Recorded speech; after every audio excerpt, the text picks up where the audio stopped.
네. 저희 야동부에서는 제암랜드라는 이름을 가지고 한 달에 한 번씩 아이들과 함께 모여서 특별한 활동을 하고 있습니다. 그래서 지난 5월에는 제암랜드 바이블 쿠킹이라고 이름을 짓고 성경 속에 있는 음식들 또 재료들을 이용해서 직접 아이들과 그 음식을 만들고 그 음식에 대한 성경의 말씀과 그 의미들을 나누는 시간을 가졌습니다. 그래서 이번에는 지난 주일에 성찬식 때 드셨던 그 무교병을 직접 만들고 또 무교병과 함께 또 쿠키를 만들면서 이 무교병이 갖고 있는 의미, 유월절 이야기와 또 누룩 없는 순전하신 예수님의 이야기를 나누면서 우리가 성찬에서 무교병으로 성찬식을 행하는 그 의미를 또 아이들과 함께 나누는 시간을 가졌습니다. 근데 그때 이제 반죽을 빚고 이것을 이제 얇게 펴야 돼서 밀대가 필요했는데, 이게 밀대를 요번을 위해서 사자니 그렇고 또 많은 수량을 준비하기 어려워서 지난 주일에 보셨던 그 초록병을 준비하게 되었습니다. 물론 깨끗하게 씻고 또 스티커들을 다 제거해서 괜찮겠지 했는데 아이들이 스티커가 없어도 병만 보고도 알더라고요. 그래서 다음에는 우리 아이들이 더 좋은 것만 보고 좋은 것만 담아갈 수 있도록 유념해서 잘 준비하도록 하겠습니다. 그래서 아이들과 앞으로도 기회가 될 때마다 성경 속의 음식을 직접 만들어서 그것을 맛보면서 또 하나님의 말씀을 함께 나누는 시간을 가지려고 합니다. 성경에는 참 많은 음식들이 등장을 합니다. 야곱의 팥죽, 또 부활하신 예수님께서 제자들과 조반을 드시면서 드셨던 생선구이라든지 또 올리브와 무화과, 포도, 또 대추야자 열매와 같이 성경 속에 나타난 다양한 음식들과 그 재료들을 오늘날에도 우리가 구해서 얼마든지 먹을 수가 있습니다. 그런데 성경 속에 등장하는 여러 음식 가운데 지금 우리가 만들 수도 없고 맛볼 수도 없는 음식이 있습니다. 그 가운데 대표적인 것이 바로 오늘 본문에 등장하는 만나입니다. 만나는 출애굽한 이스라엘 백성들이 광야에서 지낼 때 누렸던 것으로서 하나님께서 친히 허락해 주신 먹을거리였습니다. 하지만 40년 광야 생활 때에만 맛볼 수가 있었고 가나안 땅에 들어가서는 그 만나가 그치고 말았습니다. 그 후로는 그 만나를 보지도 못했고 무슨 맛인지 알 수도 없습니다. 그래서 비록 지금은 우리가 만나를 직접 맛보아 알 수는 없지만 만나를 통해 주시는 그 은혜를 맛보아 누리는 복된 시간이 되기를 소망합니다. 오늘 본문의 배경은 출애굽한 이스라엘 백성들이 신광야에 이르렀을 때였습니다. 이스라엘 백성들이 신광야에 이르기 전에 거쳤던 곳은 바로 엘림이었습니다. 엘림은 큰 나무라는 뜻으로서 12개의 샘과 70그루의 종려나무가 있었던 오아시스 지역이었습니다. 그래서 출애굽해서 광야로 나온 이스라엘 백성에게 엘림은 더할 나위 없는 안식처가 되어 주었습니다. 메마르고 목말랐던 광야길에서 그 오아시스의 샘물을 통해서 그 목을 시원하게 축일 수가 있었고 또 부채와 같은 넓은 잎을 가진 종려나무 가지 그늘에 앉아서 쉼을 얻을 수가 있었습니다. 또 종려나무 열매는 오늘날에는 우리가 대추야자라고 부르는 열매인데 그 달콤함으로 인하여서 허기짐을 해결하고 또 지친 기력을 회복할 수가 있었습니다. 그렇지만 가나안 땅을 향해서 그 엘림을 떠나야만 했습니다. 풍요롭고 안락했던 엘림을 떠나서 다시금 거칠고 메마른 신광야에 이르자 이스라엘 백성들은 또다시 불만과 원성으로 모세와 아론 앞에 나아갔고 이는 곧 하나님 앞에 불만을 표하며 하나님을 원망하는 것이었습니다. 그래서 차라리 애굽 땅에서 고기 화덕 옆에서 배부르게 고기를 먹고 떡을 먹다가 죽었으면 차라리 나았을 텐데 어찌하여 지금 우리를 이 광야로 이끌고 나와서 우리를 하여금 굶주려서 죽게 하느냐라고 하면서 모세와 아론을 그리고 하나님을 원망하였던 것이었습니다. 계속되는 원망과 불평을 쏟아내는 이스라엘 백성에게 하나님께서는 그들을 징계하시고 심판하실 법도 하지만 징계와 심판이 아닌 자비와 은혜를 베풀어 주셨습니다. 그래서 저녁에는 메추라기로 고기를 공급해 주시고 아침에는 만나로 먹을 것을 주셨습니다. 특별히 만나는 하나님께서 친히 허락해 주신 하늘의 양식이었습니다. 하나님께서 직접 광야 가운데 내려주셔서 먹게 하신 하나님의 은혜였습니다. 이 만나의 은혜는 날마다 일용할 은혜였습니다.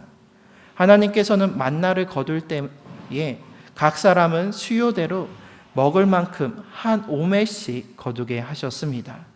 오늘 읽은 16절 말씀을 보면 여호와께서 이같이 명령하시기를 너희 각 사람은 먹을 만큼만 이것을 거둘지니 곧 너희 사람 수요대로 한 사람의 한 오멜씩 거두되 각 사람이 그의 장막에 있는 자들을 위하여 거둘지니라 하셨느니라 라고 말씀하고 있습니다. 여기서 오멜은 본래는 곡식을 담는 토기로 만든 항아리를 뜻합니다. 이것이 나중에는 점차 통일화되고 개량화되어서 한 오멜이라고 하면은 2.34리터의 분량을 나타내는 단위로도 쓰이기도 하였습니다. 우리나라에서도 대박을 가지고 그것을 곡물을 담는 바구니로 삼으면서 동시에 한 대, 두 대 그 부피를 재는 단위로 사용되었던 것과 마찬가지입니다. 오늘 읽은 본문에서 한 오멜씩 거두었다라는 것은 남녀노소 누구나 모든 사람이 2.34리터의 동일한 분량을 거두었다라는 것은 아닙니다. 그 앞서 하나님께서는 각 사람이 먹을 만큼 이것을 거두라고 말씀하셨기 때문입니다. 즉 각자의 필요한 분량대로 한 오멜의 항아리의 만나를 거두어 드리도록 하였던 것이었습니다. 또한 이 만나를 거둘 때에 장막에 있는 사람을 위하여서 거두라라고 말씀하셨는데 이것은 장막 안에 거하는 자, 가족들과 친척들과 이웃들 중에 너무 어리거나 또 너무 노쇠해서 직접 광야에 나가서 거둘 수 없거나 또 질병이나 또 장애로 인해서 몸을 움직이기 어려운 이웃들, 가족들, 형제들을 위해서 그 사람들의 목까지도 함께 거두라라는 말씀이었습니다. 즉 이 만나의 은혜는 한 사람도 빠짐없이 이스라엘 백성 모두가 동일하게 누리는 하나님의 은혜였다라는 것입니다. 그런데 이 만나는 소비 기한이 단 하루였습니다. 더 많이 걷어서 쌓아놓더라도 하루가 지나서 아침이 되면 벌레가 생기고 그 냄새가 나서 도저히 먹을 수가 없게 되었습니다. 그래서 하나님께서는 날마다 새로 주시는 그 만나를 일용할 만큼 먹을 만큼 거두도록 허락해 주셨습니다. 왜 하나님께서는 만나의 분량과 기한을 일용할 만큼만으로 허락해 주셨을까요?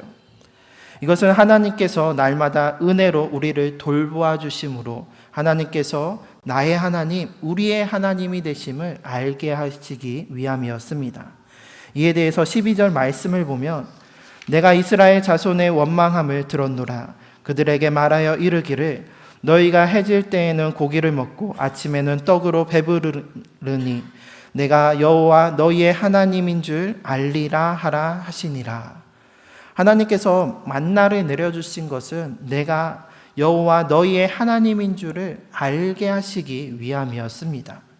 만나를 주실 때에 그 분량과 기한을 일용할 만큼 필요한 만큼 하루만큼만 허락해 주신 것은 날마다 필요한 모든 것을 공급해 주시고 책임져 주시는 분이 하나님이시고 그분이 나의 하나님, 우리의 하나님임을 깨달아 알도록 그렇게 날마다 은혜를 베풀어 주신 것이었습니다.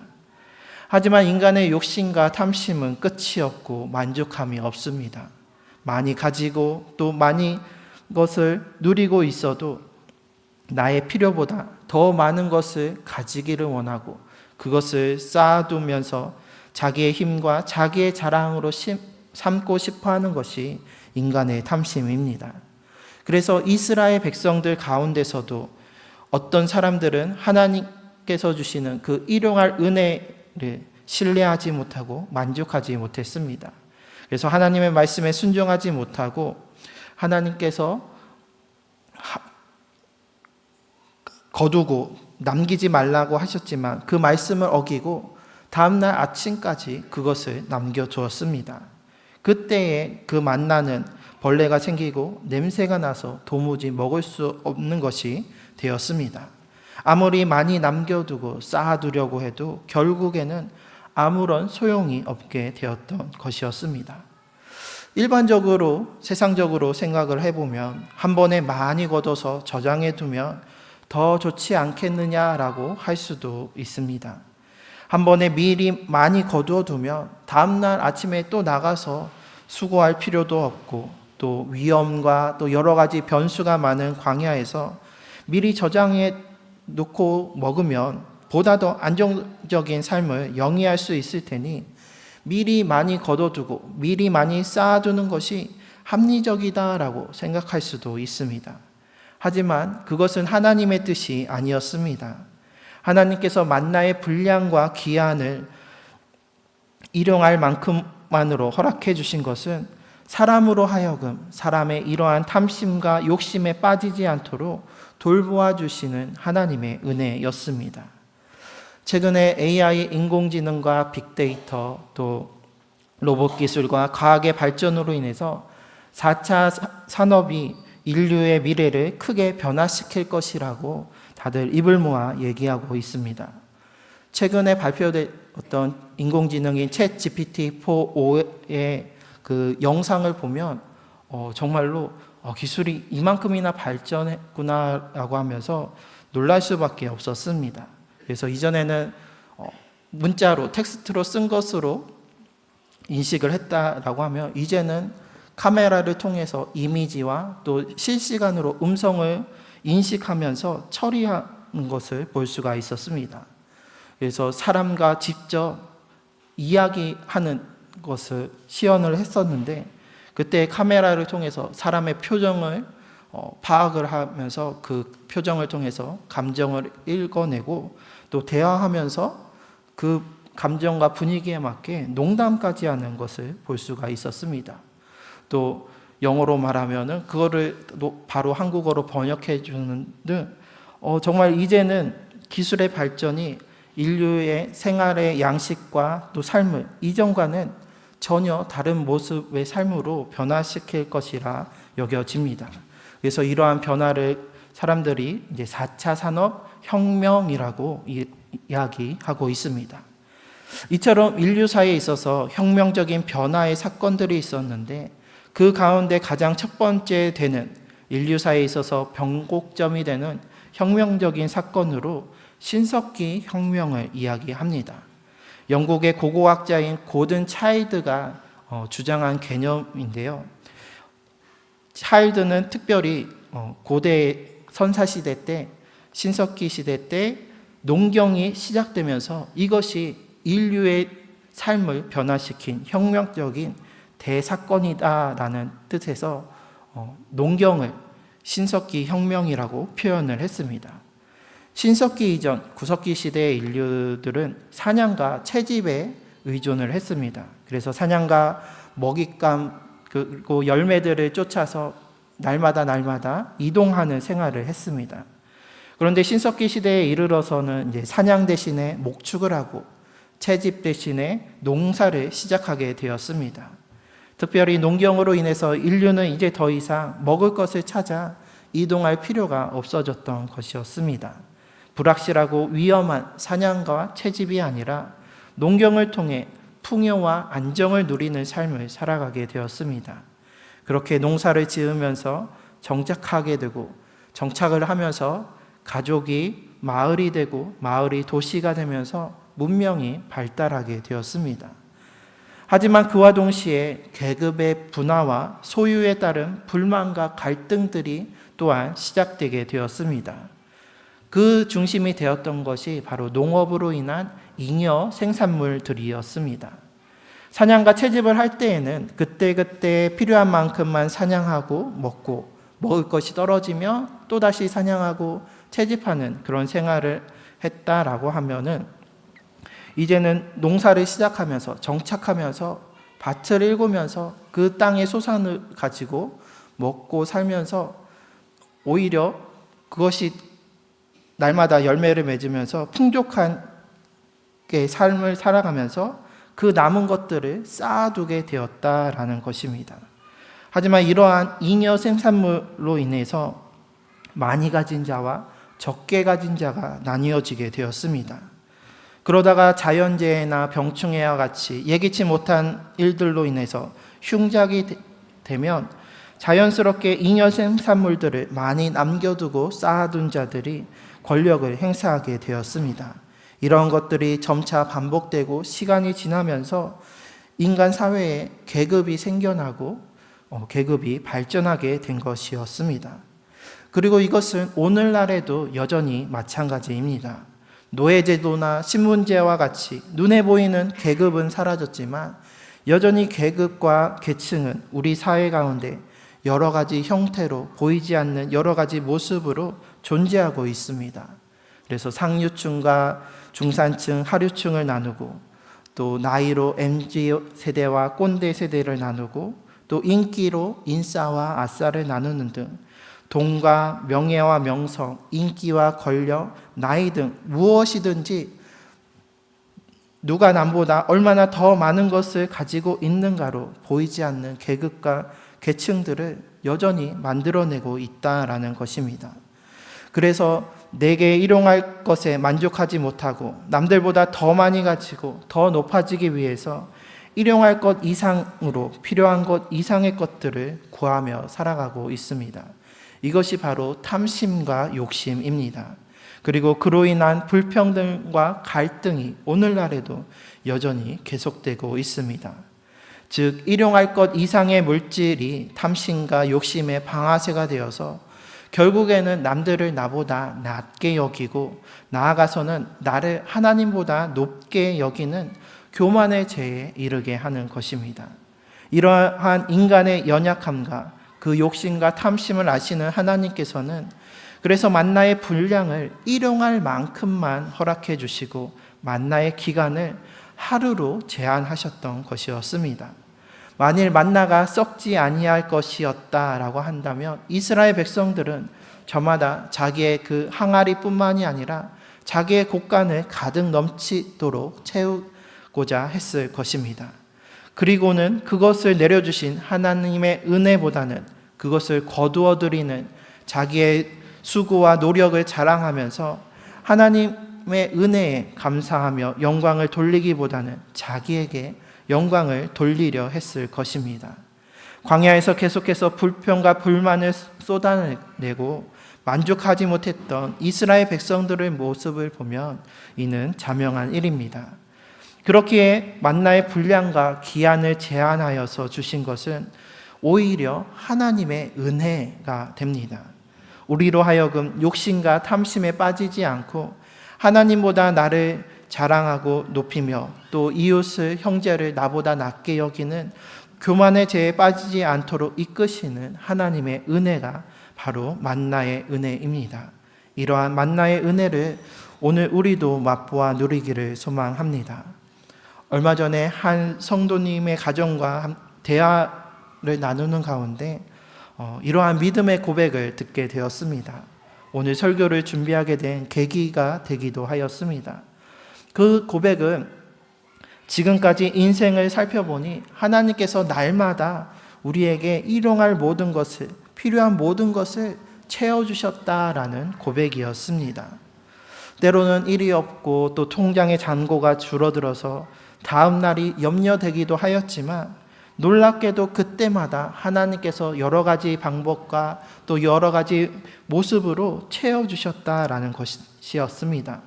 그리고 나아가 또한 더 감사하는 것은 그 채워주심이 풍성하게 넘치지는 않지만 또한 부족하지도 않게 내게 딱 필요한 만큼 일용할 만큼 채워주시더라라는 것이었습니다. 그러면서 만일 내게 넘치도록 재물을 주셨다고 한다면 내가 욕심에 이끌려서 살았을 텐데, 하지만 그렇게 되지 않도록 더하지도 않고 덜하지도 않게 채워주심이 오히려 하나님의 은혜이자 감사의 이유였습니다. 바라건대 이러한 만나의 일용할 은혜가 우리 모두에게 임하기를 소망합니다. 그래서 저와 여러분 모두 일용할 모든 것에 만족하며 감사와 찬양으로 하나님께 영광을 돌리며 주님께서 날마다 베풀어 주시는 복과 은혜를 누리는 우리 모두가 되시기를 바랍니다. 이처럼 하나님께서 일용할 은혜로 만나로 이스라엘 백성들을 먹이신 이유는 바로 이와 같습니다. 신명기 8장 16절에 이르기를 내 조상들도 알지 못하던 만나를 광야에서 내게 먹이셨나니 이는 다 너를 낮추시며 너를 시험하사 마침내 내게 복을 주려 하심이었느니라. 만나로서 일용할 은혜를 베풀어 주심은 욕심과 탐심에 이끌려 교만해지기 쉬운 우리를 낮추시기 위함이었습니다. 그래서 다른 것이 아닌 오직 주님 한 분만으로 만족하고 오직 주님만을 의지하며 감사하는 삶을 살아가게 하신 것이었습니다. 또한 일용할 만나는 우리가 하나님의 말씀을 전적으로 의지하며 순종하는지를 보시기 위한 하나님의 시험이기도 하였습니다. 이 시험은 징계를 주시기 위한 시험이 결코 아니었습니다. 우리에게 복을 주시기 위함이었습니다. 그 복이 무엇입니까? 힘들고 고된 광야 생활을 끝까지 버티고 견딜 수 있도록 도우시며 마침내 하나님께서 약속하신 그 땅으로 들어가는 것입니다. 이 땅에서 우리의 인생은 광야와 같습니다.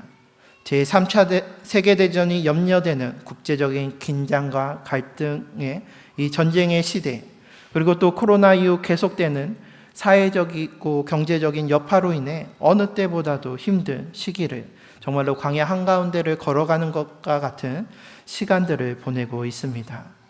우리 성도님들의 삶을 이렇게 살펴보면 식사 때를 놓쳐가면서까지 일하고 또 남들이 다 잠든 사이에 뜬 눈으로 밤을 지새면서 하루하루 치열한 삶을 살아가시는 모습을 보게 됩니다. 또한 영적으로도 여전히 공중권세 잡은 마귀 사탄은 하나님과 우리의 사이를 가리고 궁핍한 가운데 세상의 이치와 풍습에 따라 살아가라고 우리의 탐심과 욕심을 자극하면서 유혹하고 있습니다.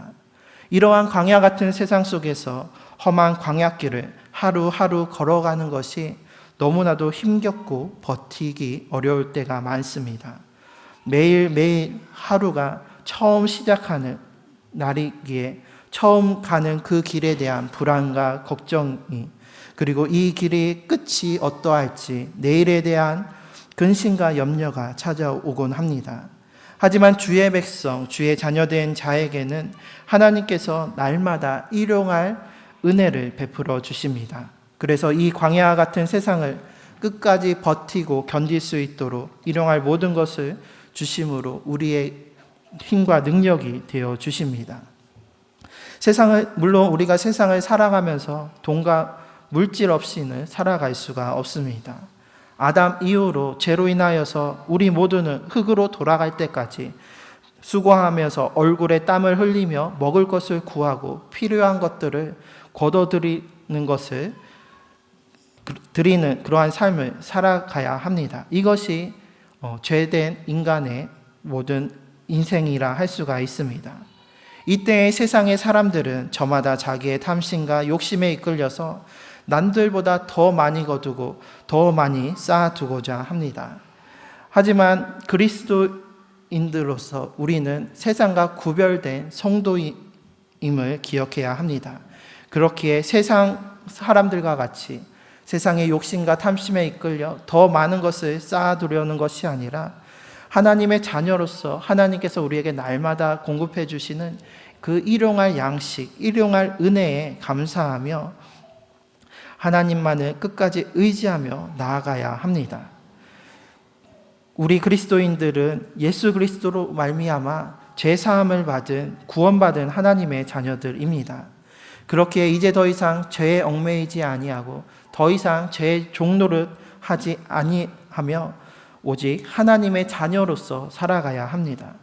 그렇기에 우리 하늘 아버지께서 우리에게 일용할 모든 것을 주시고 우리를 지켜주시고 인도해 주심을 우리는 기억해야 합니다. 그래서 예수님께서는 제자들에게 기도를 가르치시면서 이렇게 말씀하셨습니다. 마태복음 6장 11절과 32절 말씀에 오늘 우리에게 일용할 양식을 주시옵고 또 32절에 그러므로 내일 일을 위하여 염려하지 말라. 내일 일은 내일이 염려할 것이요 한날의 괴로움은 그날의 족하니라. 예수님께서 말씀하여 주시고 가르쳐 주신 대로 오늘 우리에게 일용할 양식을 주시옵고라며 기도하는 우리 모두가 되시기를 바랍니다. 내 필요보다 부족하거나 넘치지 않는 일용할 은혜를 주심으로 인해서 내가 세상의 욕심과 탐심에 이끌리지 아니하고 또 내가 교만해져서 내가 높아져서 하나님보다 앞서가고 또 세상 사람들을 낮추는 그러한 죄에 빠지지 아니하도록 날마다 우리에게 일용할 것으로 채워주시는 그 만나의 은혜를 간구하시길 바랍니다.